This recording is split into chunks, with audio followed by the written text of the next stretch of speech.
They say guilt eats you from the inside out. But what happens when silence becomes the loudest scream of all? This is a story about a single moment, a quiet confession that shattered a man's world. No screaming, no fights, just the quiet collapse of someone who once promised me forever.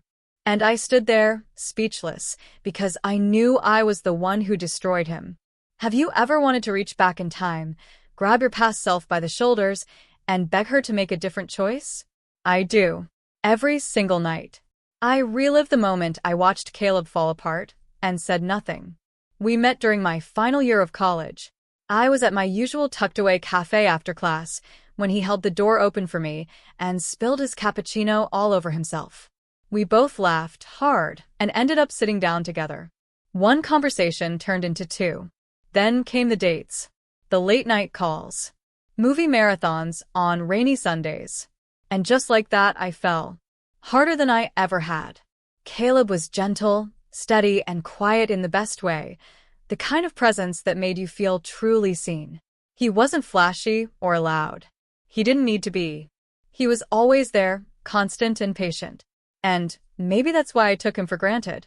I wish I could tell you that cheating happened once, a drunken mistake, a moment of weakness.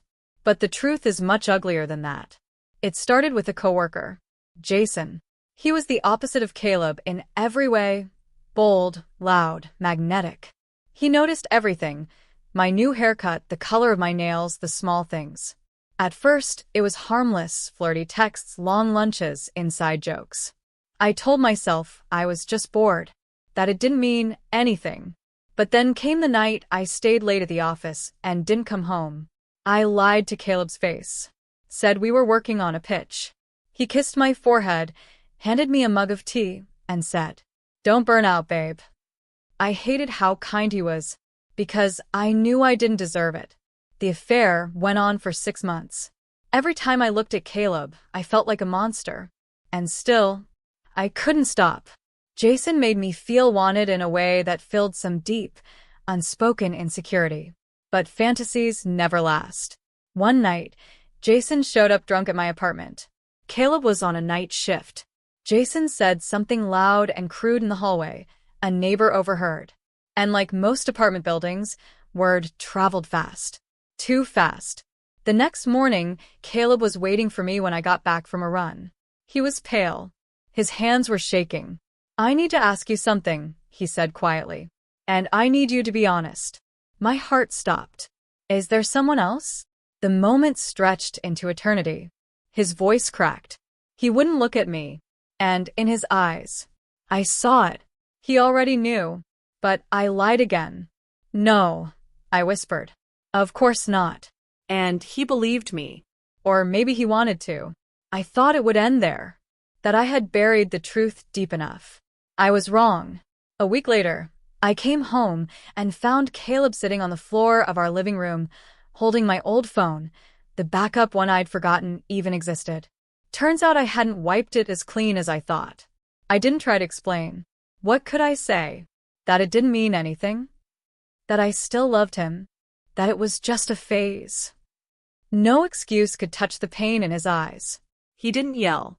He didn't blame me. He just broke, right there in front of me. He cried like his entire soul had been crushed, hands shaking, chest heaving. And I said nothing, because there was nothing left to say. That night, he packed a bag and left. No shouting. No slamming doors. Just a quiet goodbye from a life I destroyed. I sat on our bed, staring at the dent his body left on the mattress. And for the first time, I felt the full weight of every lie, every selfish decision. I thought that was rock bottom. But it got worse. A few weeks later, Caleb's sister called me. She said he was staying with their parents, barely speaking, had quit his job, and deleted all his social media. And then she said something I will never forget. He's not the same. He doesn't even laugh anymore. I wanted to call him. To say sorry. To explain everything. But how do you fix something when you're the reason it shattered? Jason tried to reconnect after Caleb left, but I couldn't even look at him. Every time I did, I saw what I had lost. I tried therapy, journaling, volunteering, Anything to make the guilt stop screaming. But the truth follows you. It sleeps beside you. It wakes up with you. Months later, I ran into Caleb at a bookstore. He looked older. Not bad. Just tired. I opened my mouth to speak, to say something. But he walked right past me. And I deserved that. I still have the mug he gave me on our first Christmas. It says, "You make my world warm." It's chipped now, tucked in the back of my kitchen cabinet. I don't keep it out of sentiment. I keep it to remind myself. Love doesn't always leave with fireworks. Sometimes, the best things slip away quietly. And when they go, they take parts of you with them. I ruined the best thing I ever had. Not with one decision, but with 1,000 small ones I justified in the moment. And when Caleb finally broke, I stood in silence. Because I knew the truth. He would have never done this to me. Some betrayals don't need yelling or drama. Just the quiet collapse of someone who loved you completely, and the deafening silence that follows. Speech balloon, what do you think? Do you believe she deserves forgiveness? Could you ever recover from a betrayal like that?